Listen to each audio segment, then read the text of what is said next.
Welcome to Board Game Empire.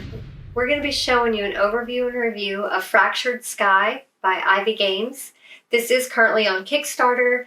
It has already funded. It's just been up for a few days, so if you get in on this, it will go to completion. It's already has over $800,000.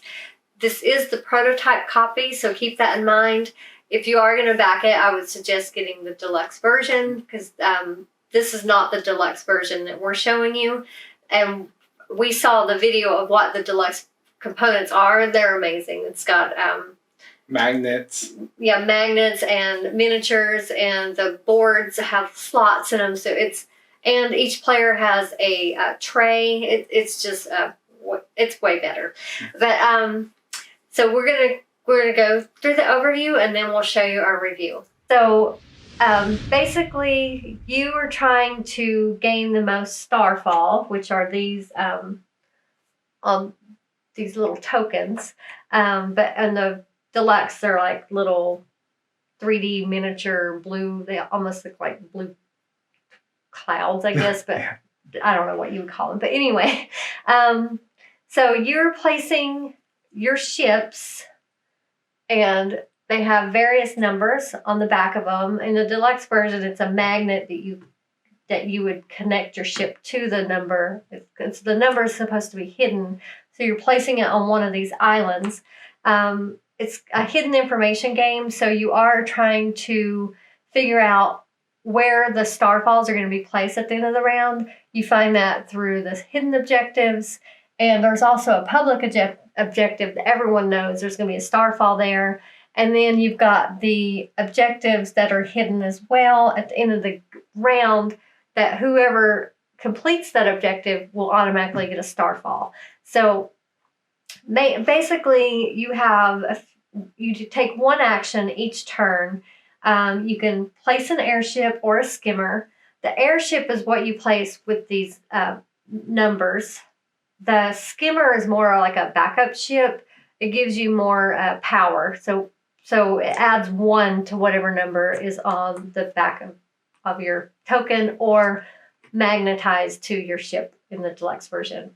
You can build a fortress or a market if you have enough resources. Let me make sure I'm telling you right. The market costs 2 wood and a gold, and that's these. And that's referenced in your sheet. Oh yeah, they are. I didn't see that. They're hard to see when you're using those because our lighting, it's hard because the light's not over us. Then if you want to place the market gets you an additional resource.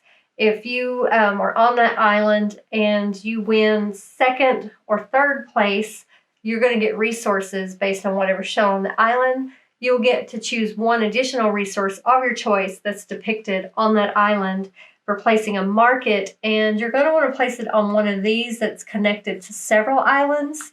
You can see these little lines or bridges, because you would have your fortress or your markets would cover more ground that way.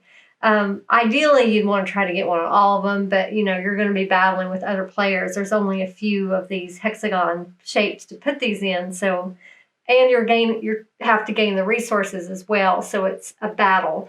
So the fortress, which is this one, gets you 1 extra power for any of your airships that are on the joined islands with those lines, connected islands. And again, the market gets you 1 additional resource. So throughout the round, you're either going to be placing the airship or skimmer, fortress or market.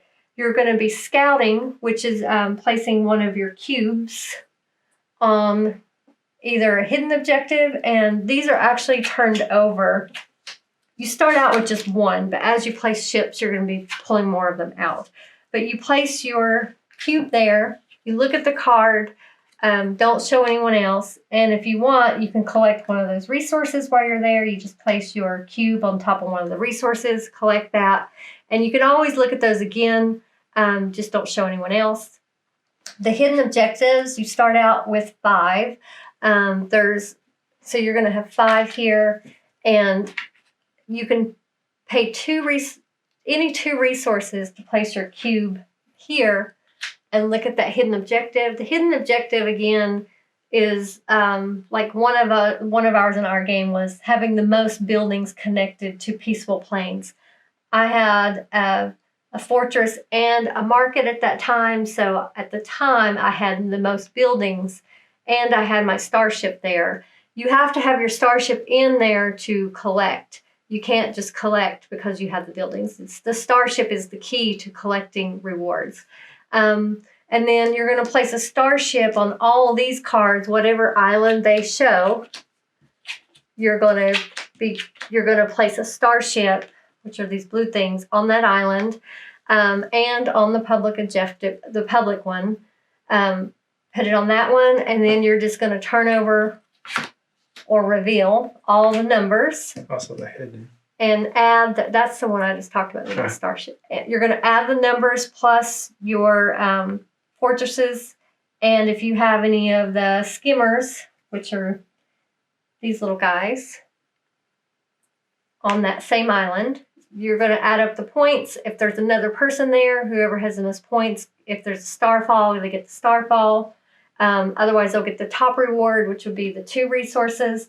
Next person gets 1 resource. Next person would get no resources. So if you have a 0 and you are the only one on that island with no backup, no fortress, which adds 1, or a skimmer, you don't get anything. So you have to have at least 1 power to gain a reward. And so you just go through 5 rounds. The way you know how many rounds, you take, you give the person the card they won. And when you're down to no cards of hidden objectives, you know the round's over. You're going to reshuffle at the end of each round. You're going to shuffle these, put 1, shuffle them all, and just put 1 hidden. Shuffle the public cards and turn 1 up. And then you're going to remove all of the airships with the numbers and the skimmers, but you're going to leave the fortresses, markets on the board. You're going to leave any cubes on the hidden objectives, but you will remove these cubes to use again for future rounds. I didn't cover also, once someone places their 3rd airship, their turns are over for that round, and they will take their cube and place it on whichever turn order they want to be in next round. 3rd place gets, we're in a 1 to 3 player game. We played a 3-player game with Quentin. He had to go to bed, so we just did the video without him. But third place gets 1 gold resource as a bonus for going 3rd. So you choose which order you want to go in next round, and then the remaining players will just continue taking turns until they've placed their 3rd ship. And once everyone's placed all 3 ships, the round is over, and that's when you do all that cleanup and rewards and all that I was talking about. I think I covered everything in a nutshell. Mm-hmm. You do have these screens. I have all my stuff open, but you will cover your in the deluxe version. You have trays. It will look like really nice trays with plastic miniatures and stuff, but you do have the screens to cover, so they won't know which power you're choosing to place. And they are 2 that have different colors. There are 0 and 10. 1 and 10. Is it 1 and 10? Oh yeah, 1 and 10. So it kind of throws people off. They know it's either a 1 or a 10, but they're not sure which. But so what did you think of the game?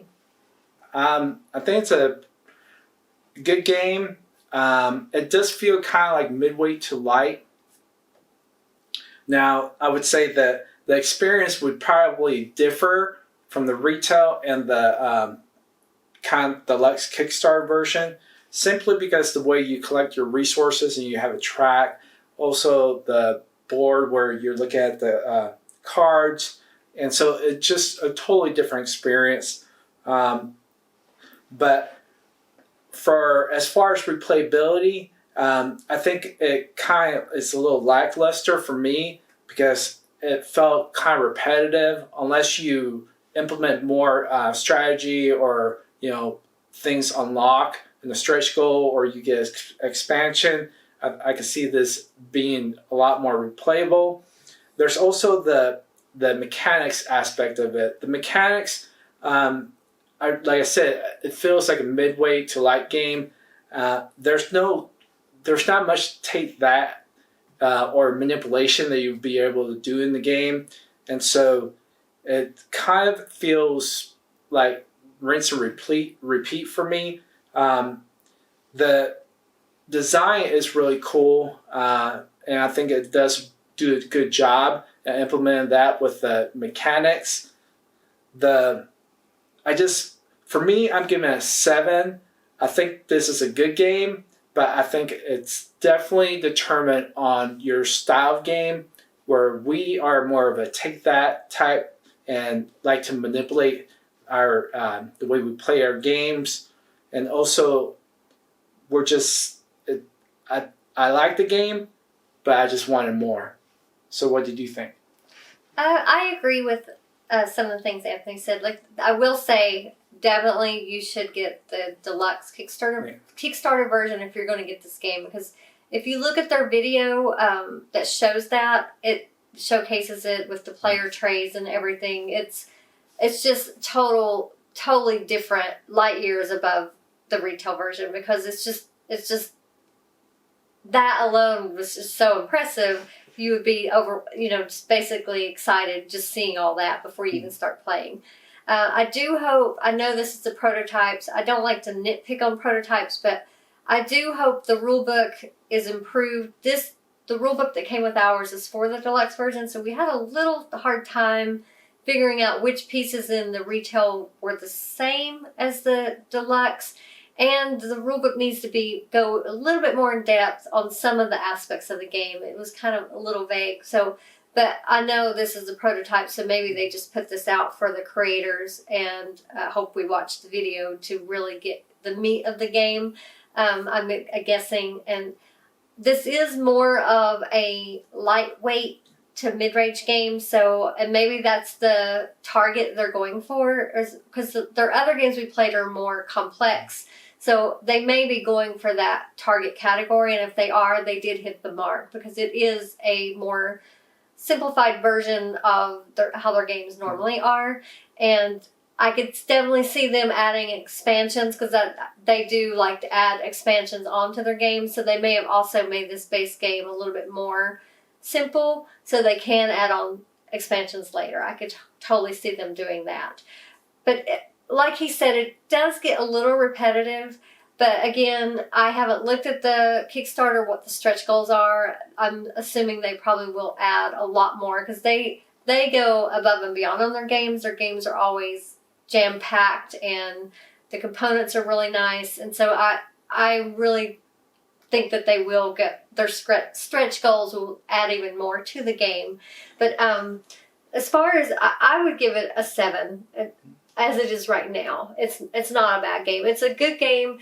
We wouldn't, for our type of games, we wouldn't really bring this back to the table unless something more was added to it. Yeah, for the time frame that it provides, we like more complex games at that time frame. Right, because you kind of feel like you're getting, for instance, we did a 3-player game, but you kind of feel, because with your resources, they don't come off the game. So if you get your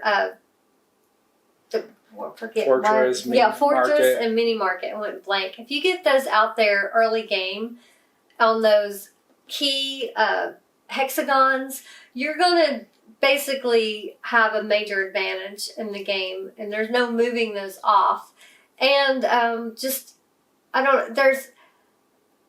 just needs to be, I know you're looking at the objectives and, the hidden Starfall cards and objectives to get more information of where to place your ships, but really you're only placing 3 ships, so I know you have a ton of powers to choose from with different numbers, but I found myself mostly choosing the highest number and then stockpiling with why am I not remembering the fortresses and the markets, just in case I didn't get the top one. I at least got an extra resource with my markets.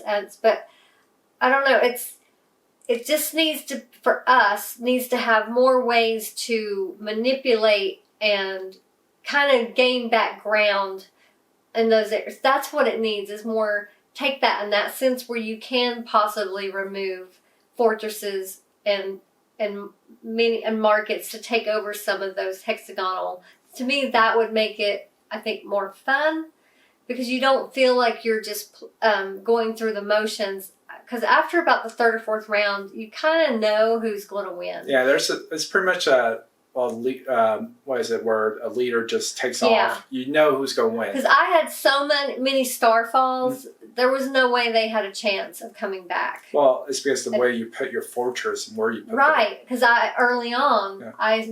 I was able to get my fortresses and markets stacked up, in the more dominant ones yeah. to 4. And, well, it was a lot of luck. I wasn't actually on the ones with 4. That one area, the peaceful plains, kept coming up, and I just happened to be dominant Oh, that's another thing on my too. fortress and I dominated on those areas already, and one of the objectives happened to fall into my lap. It was ones with the most buildings around peaceful plains. I already had that, so that right there it's kind of luck based in the objectives. If you already happen to have things there, even if you look at that objective, there's nothing they could have done to. I already had that one before we even started that round, because there was nowhere for them to go to place a building to get the advantage there. So those little things, there needs to be some way to manipulate that, and that's what he was meaning by we like to manipulate our games. We play by the rules, but we like to be able to, I guess, manipulate who has the lead in some way. Whereas this one, the way what is right now, there's really no way to do that. No. So that's, I think, what it needs. Some more meat like that. But again, if their target is to lightweight game, for people that that don't play tons of board games and are into like slightly more complex games. Or don't take that. Right. If they don't take that, they do like more of like a race type game, which is basically what it is. It's a race to get more Starfalls. Yeah. If that's what their target audience is, they definitely hit the mark. For us, though, it's just not our cup of tea, but it is a good game. Yeah. So hopefully our opinion, it is just our opinion, helped you to decide whether this is the game you might want to add to your collection. But like we said, if you're going to get this game, definitely get on the Kickstarter deluxe version. Watch the video. They have amazing videos on their games. So you can it's probably on the Kickstarter anyway. So watch that video and you will see what we're talking about with the components. Definitely worth it. If you're going to spend the money anyway, you might as well spend a little extra and get a really kick-butt game version of this game, so you'll truly enjoy it for years. So did you have anything else you want to say? No.